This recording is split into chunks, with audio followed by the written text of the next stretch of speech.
By flicking a single switch, a cold, dark concrete box becomes a habitable sanctuary. The lights power on, and the air begins to circulate. But achieving this level of control requires working through the exact opposite environment above ground, hauling concrete blocks and pulling wire while standing in the freezing, relentless Pacific Northwest rain. Building a self-contained life support system comes down to two specific tasks.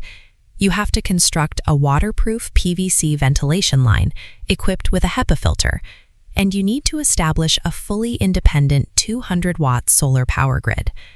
Once you seal the heavy steel door, you are completely cut off from the atmosphere.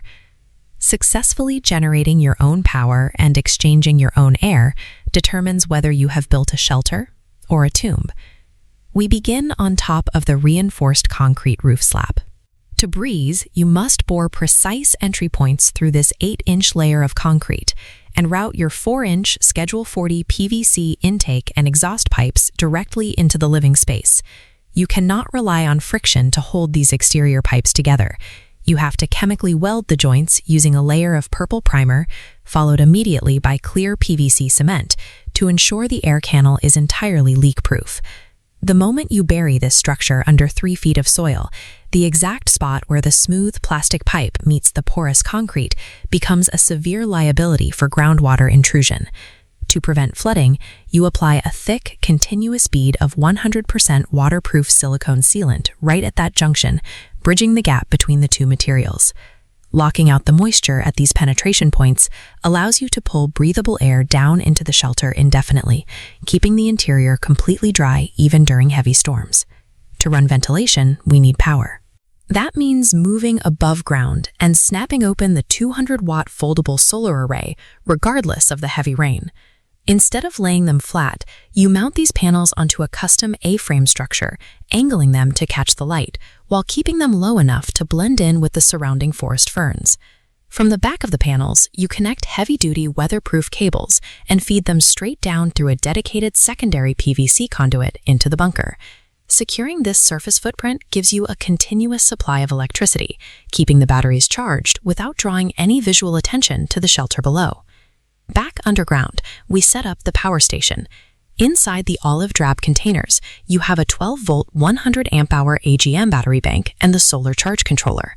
The fastest way to destroy an off-grid system is by wiring these components in the wrong order. If electricity flows into the controller before it has a place to go, the hardware will fry. This schematic shows the non-negotiable rule of solar wiring. You must draw a direct connection from your 12-volt battery to the charge controller, clamping the copper cables tightly. Only then do you insert the live surface array cables. You confirm the sequence was successful by checking the digital interface on the charge controller. When you see a green indicator light, the system is actively charging.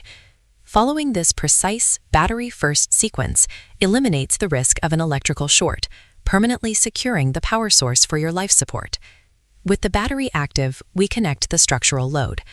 Step 1 is running warm white 12-volt LED strips across the reinforced ceiling and wiring them into the system. Step 2 is securing the air supply. You insert a HEPA inline filter directly into the main PVC intake pipe, so any air from the surface is scrubbed of radioactive particulates. Next, you mount a quiet 12-volt DC fan in line with that same duct, wiring it to the load terminal on the charge controller to automate the air circulation.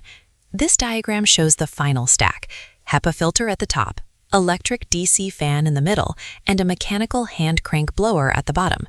Even if an EMP wipes out the battery bank, a physical hand crank means you can still manually force clean air into the room.